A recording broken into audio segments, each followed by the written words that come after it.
विद्योदाम समप्रभां मृगपतिं स्कंदस्थितां मीषणां कन्याभिगर्भालकेटविलसत्तस्ताविरा सेवितां हस्तै चक्रगदाशिखेटविशिखं चापं गुणं तर्जनीं बिभ्राणमनलात्मिकां शशिधरां दुर्गां त्रिनेत्रां भजे। सर्वमंगलमांगल्ये शिवे सर्वार्थसाधिके शरण्ये त्र्यंबके गौरी नारायणी नमोस्तुते। नमस्कार, स्वागत है आपका आचार्य वाणी में। मैं आचार्य डॉक्टर विक्रमादित्य आपके साथ हूँ। आज का विषय हमारा है कर्क राशि वालों के लिए जो फरवरी का मध्यकाल है वो ग्रहों का योग किस प्रकार का योग बना रहा है। देखिए, कर्क राशि के वालों को समझना चाहिए उनकी राशि के जो ग्रह योग हैं वो इस फरवरी में बहुत परिवर्तन की तरफ योग बना रहे हैं। उनके राशि में जो परिवर्तन का योग बना रहे हैं, सबसे महत्वपूर्ण ग्रह समझें बृहस्पति महाराज मार्गी हो चुके हैं। लाभ भाव में लाभ के कहीं ना कहीं से रास्ते उत्पन्न करने के योग बनाते दिखाई देंगे आने वाले कुछ समय में। खास तौर पर राहु और जो शुक्र की उच्च के होकर सुंदर भाग्य में, देखिए कहा जाता है ना, भाग्य में के द्वारा यदि हम लाभ लेना चाहें तो भाग्य को सपोर्ट करने का योग बनना चाहिए। इस वक्त आपकी राशि के दृष्टिकोण से देखा जाए तो शुक्र महाराज भाग्य के दृष्टिकोण में वहाँ विराजमान है, लेकिन राहु ने वहाँ आकर शुक्र की जो सुंदर युति के साथ जो योग है उसके अंदर कहीं ना कहीं ग्रहण लगाने का योग बनाया है। इसका सीधा सीधा एक ही भाव निकलता है कि यदि आप धर्म से दूर हुए, सरलता से दूर हुए और धर्म को अपने जीवन में स्थान नहीं दिया, सत्य को अपने जीवन में स्थान नहीं दिया, तो ये लाभ के योग जो हैं उनसे आप वंचित रह सकते हैं। नहीं तो ये शुक्र महाराज आपके लिए बहुत ज़बरदस्त प्रकार से कई क्षेत्रों में आगे रास्ते खुलते दिखाई दे रहे हैं। इसके साथ साथ आपकी राशि के दृष्टिकोण से नई महत्वपूर्ण योग बनते दिखाई देंगे। अब सब कुछ दारोमदार इस पे है कि आप अपने जो पर्सनालिटी है उसको सही उपयोग करने का प्रयास करें। प्लेटफॉर्म आपको मिल सकता है, ये ग्रह योग साफ साफ दिखा रहे हैं। आप इस समय को सही रूप से पहचानने का प्रयास करें। 11 फरवरी की यदि हम बात करें तो ग्रह योग जो दिखाई दे रहा है उस दिन चतुर्दशी तिथि है और फागुन का मास आरंभ हुआ चाहता है, लेकिन माघ मास की चतुर्दशी का योग बन रहा है। शुक्ल पक्ष विद्यमान है, मंगलवार का योग है और इस दिन एक और परिवर्तन का योग बन रहा है। बुध महाराज आपके सप्तम भाव से निकलकर अष्टम भाव में प्रवेश करते दिखाई दे रहे हैं। दोपहर को करीब 12:56 पर यह परिवर्तन होगा और ये कहीं ना कहीं परिवर्तन दिखाता है कि अच्छी हिम्मत है, सब कुछ बढ़िया है, आपके अंदर पुरुषार्थ का रास्ता भी सही बनता दिखाई दे रहा है। लेकिन चीज़ों को जिस प्रकार से आप करना चाह रहे हैं उनमें कुछ ना कुछ दिक्कतें आने का सामना आपको कुछ दिनों में करना पड़ सकता है। इसके लिए आवश्यकता है कि आप अपने विचार को सुदृढ़ रखने का प्रयास करें। कहीं ना कहीं आपके व्यक्तित्व में कठोरता आती दिखाई दे रही है, इस कठोरता को आपको त्यागने का प्रयास करना चाहिए। नहीं तो चीज़ों को, जो चीज़ आप सही रूप से कार्य करने का प्रयास कर रहे थे, बुध के अस्त होने के कारण से उनमें कहीं ना कहीं कुछ कष्ट आने की संभावना बन सकती है। थोड़ी हिम्मत जगाने का प्रयास करें, जितना हो सके ज़रूरतमंद लोगों की सेवा करें, ये सबसे बड़ा उपाय है। हनुमान चालीसा का पाठ करें, इस दिन ये उपाय बनता है, आपके लिए करना चाहिए। 12 तारीख जो ग्रह योग समझ लीजिए किस प्रकार के योग बना रहे हैं। बड़ा महत्वपूर्ण दिवस है, उस दिन बुधवार का अवसर है और पूर्णिमा का योग बन रहा है, माघी पूर्णिमा का योग है। साथ साथ उस दिन संक्रांति का योग भी बन गया है। ग्रह नक्षत्र परिवर्तन का योग बनाएंगे और जो परिवर्तन है वो कहीं ना कहीं आपके लिए रास्ता खोल सकता है, बहुत महत्वपूर्ण। सूर्य का ये परिवर्तन जो आपकी राशि में बनकर आया है, अष्टम भाव में सूर्य प्रवेश करेंगे, ये आपके लिए बहुत महत्वपूर्ण है। देखिए कर्क राशि वालों, सूर्य का ये परिवर्तन 1 महीने के लिए आपकी राशि के दृष्टिकोण से जो हुआ है, ये कहीं ना कहीं आपके लिए बंधन कारक हो सकता है। चीज़ों को आगे ले जाने में कई प्रकार के कष्ट आपको देखने पड़ सकते हैं। इसलिए आवश्यकता है कि आप अपनी कीर्ति को, सम्मान को थोड़ा बचा के रखने का प्रयास करें। छोटी छोटी बातों में कहीं ना कहीं मनोमस्तिष्क में जिस प्रकार की नेगेटिविटी उत्पन्न हो सकती है वो सूर्य, बुध और साथ साथ शनि के योग के कारण हो सकती है। तो ऐसे में ज़बरदस्ती आप अपने को, कहा जाता है ना, बहुत ज़्यादा श्रम की तरफ ना अग्रसित करने का प्रयास करें। मेहनत का फल थोड़ा कम प्राप्त होने के योग बन सकते हैं, इसलिए उसके लिए आवश्यकता रहेगी चीज़ों को आप थोड़ी बुद्धिमानी के साथ थोड़ा गौ सेवा करने का प्रयास करें। मैं कहूँगा एक दिव्य उपाय हम आपको बताने का प्रयास करें। नित्य प्रति सूर्य को जल दें, एक बिल्वपत्र पानी में डालकर और एक लोटे में तब बेलपत्र लेकर उसके द्वारा भगवान सूर्य को अर्घ्य देने का प्रयास करें। ओम घणी सूर्य आदित्याय नमः इस मंत्र का नित्य प्रति जप करें। देखिए सूर्य का ये परिवर्तन जो है कहीं ना कहीं लाभ देने के रास्ते बना सकता है। नहीं तो जिन जिन क्षेत्रों में समस्याएं बताई हैं उनमें सूर्य ये परिवर्तन के साथ साथ बंधन युग बना सकते हैं। थोड़ा थोड़ा खासतौर पर मनोमस्तिष्क में, विचारों में नेगेटिविटी उत्पन्न करने के योग दे सकते हैं। इसलिए आवश्यकता होगा कि धर्म की तरफ, सरलता की तरफ अपने आप को लगाने का प्रयास करें। यह आपके लिए सबसे ज़रूरी कार्य है। 13 तारीख का दिन बृहस्पतिवार का अवसर, उस दिन फागुन का महीना आरंभ हो रहा है, प्रतिपदा तिथि है और ये फागुन कृष्णा प्रतिपदा जो है वो ग्रह नक्षत्रों के दृष्टिकोण से आपके लिए आशीर्वाद से मेवा प्राप्त करने का योग बनाता दिखाई दे रहा है। माता पिता बड़े जन का आशीर्वाद लेकर काम करने का प्रयास कीजिए, ये आपके लिए बहुत उपयुक्त रहेगा और आशीर्वाद से बहुत सारे कार्य साधने के लिए आपके लिए रास्ते बनते दिखाई दे रहे हैं, तो इसको आपको समझते हुए कार्य करने का प्रयास करना चाहिए। ये फागुन का इस दिन जो संक्रांति परिवर्तन की तरफ गया है सूर्य, उसका पुण्य इस दिन दिखाई देता है, तो आपकी राशि के दृष्टिकोण से हमें दिखाई देता है कि आपको घी इत्यादि का दान करना चाहिए और ये आपके लिए बड़ा शिष्ट रहेगा। सुबह सुबह ये सारे कार्य कर ये चीज़ें दान करना, ऊनी वस्त्र दान करना, ये आपके लिए अच्छे रहेंगे। 14 तारीख शुक्रवार का अवसर, द्वितीया तिथि है उस दिन और ग्रह नक्षत्रों के दृष्टिकोण से जो योग बन रहा है वो खास तौर पर आपके लिए कहीं ना कहीं विशेष तौर पर ग्रह योग चल रहा है कि सूर्य के बिल्कुल सम्मुख आकर चंद्रमा विराजमान है और शनि महाराज जो है इन दिनों उदय भाव में अभी अस्त नहीं हुए हैं और ये आपकी तरक्की में कहीं ना कहीं बाधा देने के योग बना सकते हैं। आगे चलने का प्रयास करेंगे लेकिन ग्रह नक्षत्र कुछ ऐसे हैं जो आपको पीछे की तरफ खींचते दिखाई देंगे। थोड़ा बृहस्पति को ताकत दीजिए। बृहस्पति को ताकत किस प्रकार से दी जाएगी? पीली चीज़ों का दान करें, गुरुजन का सम्मान करें, ब्राह्मण इत्यादि का आशीर्वाद लेने का प्रयास करें। बृहस्पतिवार का दिवस है, ये सारे कार्य कर आप अपने ग्रहों को और बढ़िया कर सकते हैं। जो बुद्धिमान व्यक्ति हैं उनका साथ लेने का प्रयास करें, हठ धर्मियों के साथ ना जाएं, इस बात का ध्यान रखें तो अच्छा रहेगा। यही बृहस्पति को ताकत देने का तरीका है। तो इस प्रकार से बृहस्पति का सदुपयोग करने का प्रयास कीजिए, रास्ता बहुत सुंदर रूप से आपके लिए बन सकता है ग्रह नक्षत्रों के दृष्टिकोण से।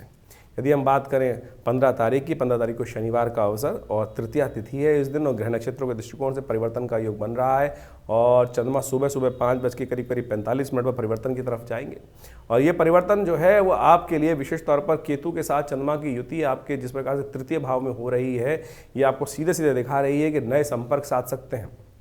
केवल दोस्ती तक संपर्क नहीं, आगे बढ़ने के लिए आपको कार्य करना पड़ेगा और उसके लिए चाहिए विशाल विचार, बड़ा विचार, बड़े विचारों से कार्य करने का प्रयास करें। संकुचित विचारधारा को त्यागने का प्रयास करें, थोड़ा स्वार्थ बनकर अपने कार्यों में लिप्त हों, ये आपके लिए बहुत उपयुक्त बन सकता है। समय और चीज़ों को आपकी तरफ ले जाने के रास्ते बना सकता है।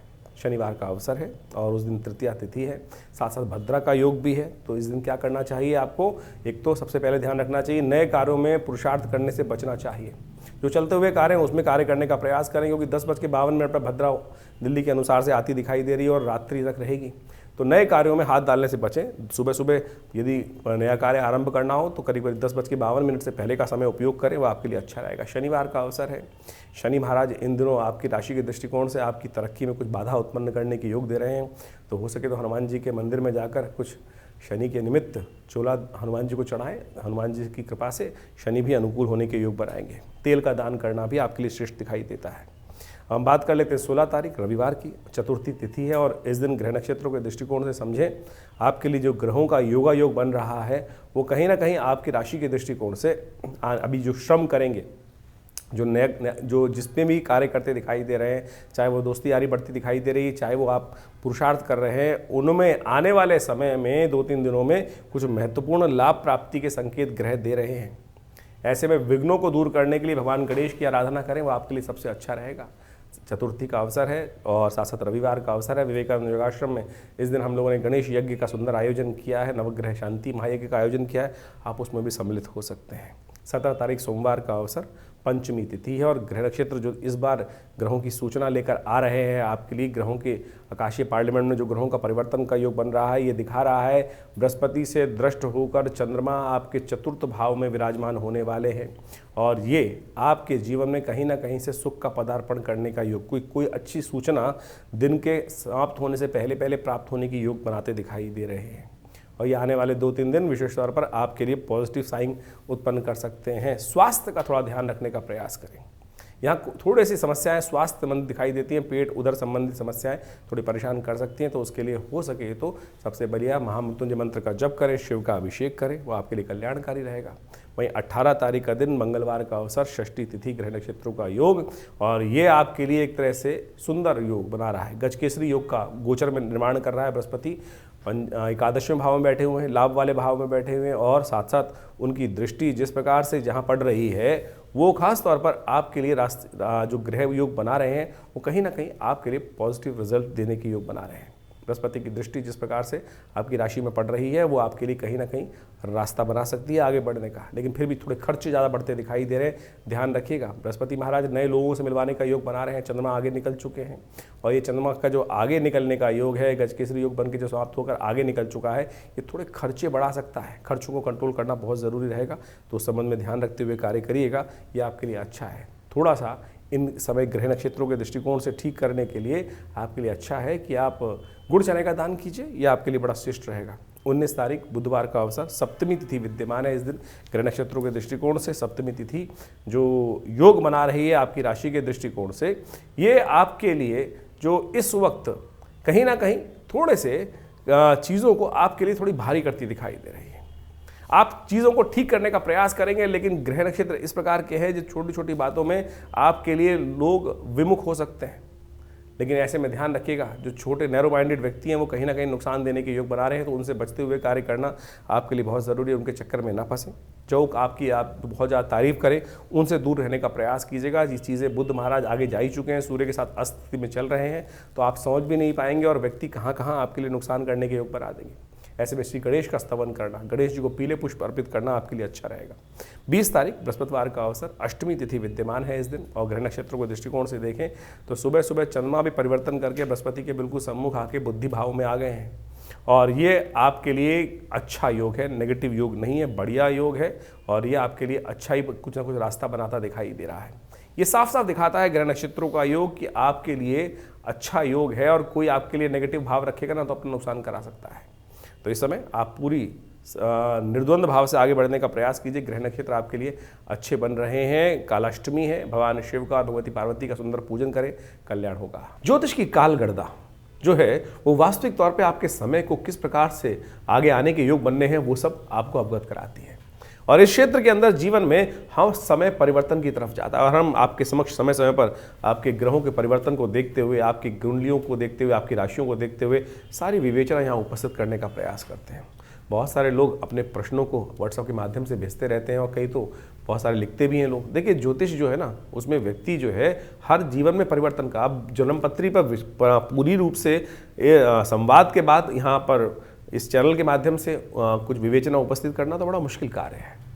राशियों के हिसाब से एक गोचर का दृष्टिकोण जो वास्तविक तौर पे जन्मपत्री जो है 12 खाकी की ही है और जो 12 खाकी है उनमें 12 राशियां पड़ी हैं। उन राशियों के हिसाब से यदि प्रत्यक्ष रूप से समझें तो इसका भी एक बहुत बड़ा प्रत्यक्ष प्रमाण है, औचित्य है, अनौचित्य नहीं है। ऐसा नहीं है कि उसका औचित्य है ही नहीं, प्रैक्टिकलिटी है ही नहीं। बिल्कुल राशियों के अनुसार से बिल्कुल प्रत्यक्ष बहुत सारे चीज़ों को समझा जा सकता है। आपकी जन्मपत्री मूल रूप से है, बहुत कुछ है, लेकिन उसके बाद भी गोचर का प्रभाव जो राशियों के अनुसार से समझा गया है, बताया जाता है, वो बिल्कुल सबसाइड नहीं किया जा सकता है। उसको बिल्कुल प्रत्यक्ष रूप से प्रमाणित रूप से ही उपस्थित किया जाता है। हम प्रयास करते हैं इन समस्त बातों को आपके समक्ष अपने इस संवाद के माध्यम से रखें। समय समय पर परिवर्तन जो होता है उसका प्रभाव हर व्यक्ति पर पड़ता है, लेकिन देखिए मूल जन्मपत्री भी बहुत कुछ है, उसके अंदर विंशोत्तरी दशाएं, आपके ग्रहों की इंटरनल स्थिति क्या है, किस प्रकार से है, ग्रहों का योगा योग किस प्रकार से है। अब किसी की व्यक्ति की कुंडली में दरिद्र योग पड़ा हुआ है, कष्ट वाले योग पड़े हुए हैं, जो उनकी दशाएं उस प्रकार चल रही हैं, तो गोचर में यदि शुभ ग्रह आ भी गया तो उसका प्रभाव मालूम ही नहीं चलेगा और लोग ज्योतिष में जो राशियों के अनुसार से जो बताया जा रहा है उस पर प्रश्न चिन्ह लगा देते हैं। प्रश्न चिन्ह लगाना तो कहीं भी बड़ा आसान काम है। प्रश्न चिन्ह तो लोग भगवान पे भी लगा सकते हैं। प्रश्न चिन्ह तो किसी भी बड़े से बड़े कार्य करने वाले पे लगाए जा सकते हैं। तो हमारा आपके समक्ष एक सीधी सीधा वार्तालाप में यही बात कर रहे हैं कि ज्योतिष को प्रत्यक्ष रूप से समझने का प्रयास करें और जितना सूक्ष्म जाएंगे, जितना ज़्यादा गहन अध्ययन के साथ उसमें डूबेंगे तो प्रत्यक्ष हर चीज़ सामने सही सही रूप में आपकी समझ में आनी शुरू हो जाएगी। यहाँ लिमिटेशंस हैं जन्मपत्री के माध्यम से जो हम गोचर के दृष्टिकोण से, आपकी राशि के दृष्टिकोण से बताते हैं, तो उसमें एक बाह्य खाका ही खींचा जा सकता है और हम पूरी तरह से निष्ठा के साथ ये सब चीज़ें बताने का प्रयास करते हैं। जहाँ तक उपाय की रही बात, अब हर रोज़ भारतीय संस्कृति में कुछ नया मुहूर्त है, नए उत्सव हैं और पुराणों में उसके महत्व को बहुत सुंदर तरीके से दर्शाया गया है, तो उन उपायों को आप समय समय पर समझ सकते हैं। लेकिन आज उपायों के नाम पर बहुत सारे लोग क्या है केवल पैसे खर्च कराने के काम पे ही लग जाते हैं। बहुत सारे कुछ बड़े बड़े अनुष्ठानों में चले जाते हैं, कुछ हज़ारों रुपये खर्च करने की बात की जाती है, कोई नग धारण करने की तरफ चले जाते हैं। तो हम इन बात को समझें कि वो भी गलत नहीं है। अनुष्ठान बिल्कुल, पूजा मंत्र का जप बिल्कुल प्रत्यक्ष है, साथ साथ बिल्कुल प्रत्यक्ष कार्य करता है, असंभव का को संभव करके दिखा सकता है। नग भी इस प्रकार से असंभव को संभव करके दिखा सकते हैं, लेकिन वो वास्तविक तौर पे सही तो हो क्या? प्रकृति के अनुसार से इतनी बड़ी बड़ी माइंस हैं, उनमें पन्ना निकलता है, हीरा निकलता है, कितनी खोदने पर कुछ ही रत्न प्राप्त होते हैं। ऐसा नहीं है कि कोयले की तरह पूरा का पूरा ट्रक भर के उन रत्नों को निकाल लिया जा रहा है और वो पूरे पूरे। तो आज इस पर प्रश्न चिन्ह है कि इसीलिए हम ज़्यादातर अपने कार्यक्रम के माध्यम से नगों पर प्रश्न इसलिए उपस्थित कर देते हैं कि भाई क्या वो असली मिल रहे हैं? और जो चीज़ें सीधी तरह से कर्म के द्वारा, आपके अनुष्ठान के द्वारा परमात्मा का स्मरण कर कर बहुत सीधे सीधे शास्त्र में जो चीज़ें वर्णित हैं उनके अनुसार से आप समझने का प्रयास करेंगे तो अच्छे से अपने मति भ्रम को दूर कर सकते हैं। और बाकी रही जिनकी विवेचना करने की बात है, जिनको प्रश्न चिन्ह लगाना है, वो लगाते रहेंगे, उनको कोई रोक नहीं सकता है। तो आप सीधी तरह से जिसको जाकी रही भावना जैसी, बहुत लोगों की भावना मन में इस प्रकार से फ्रस्ट्रेशन बहुत ज़्यादा है। कई लोग उल्टा सीधा बहुत ज़्यादा आज की तारीख में सोशल मीडिया पे हम देखते ही हैं, कुछ भी किसी के बारे में विवेचना उपस्थित कर देते हैं। तो हम प्रयास करेंगे समझें आपको कितना लाभ है, जितना आपको लाभ जिस चीज़ से मिल रहा है उतना ले लीजिए, और जो आपके लायक बात नहीं है उसको छोड़ देंगे तो अच्छा ही रहेगा। और इस प्रकार से समझते हुए कार्य करेंगे तो बहुत सारी चीज़ें आपके लिए अच्छी साबित हो सकती हैं। तो ये कार्यक्रम हम आपके समक्ष समय समय पर लेकर उपस्थित होते हैं। बहुत सारे लोग कई बार व्हाट्सएप पे या चैनल के माध्यम से ये भी लिख देते हैं कि आप आश्रम में बहुत ज़्यादा गतिविधि जो होती हैं उनके बारे में पब्लिसिटी करते हैं। अरे होती हैं तो बताते हैं मेरे भाई। आश्रम में हम जो व्यवस्थाएं करते हैं किसी से कोई पैसे नहीं लेते हैं। हमारे आश्रम पे यज्ञ होता है तो उसमें आप आके स्वयं बैठ सकते हैं, कोई चार्जेस नहीं है उसका। नवरात्र के यज्ञ होते हैं उसमें भी बैठ सकते हैं। सुंदरकांड का पाठ महीने में होता है इतने। बाकी सब लोग संस्थान जहाँ चल रहे हैं वहाँ ना पूजा बहुत हो रही है, ना कुछ हो रहा है। किस प्रकार से? केवल हमारे यहाँ प्रत्यक्ष रूप से होता है। और प्रत्यक्षम किम प्रमाणम, आप जिनको बैठना है आप आके बैठें। हमारे यहाँ तो सामग्री इत्यादि, भंडारे इत्यादि की उसकी भी किसी से दक्षिणा नहीं ली जाती है।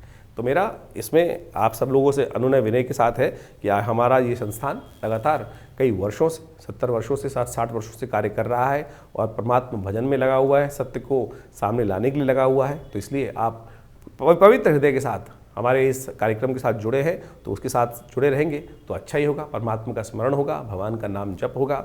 और बाकी संस्थान तो बहुत सारे कार्य कर ही रहा है। हमारा विवेकानंद योगाश्रम पिछले करीब 60-70 सालों से लगातार लोग सेवा, हॉस्पिटल, जन सेवा, भंडारे, हज़ारों भंडारे हम साल में करते ही हैं। तो आप भी उनके साथ जुड़ेंगे तो लाभ होगा। धन्यवाद, नमस्कार।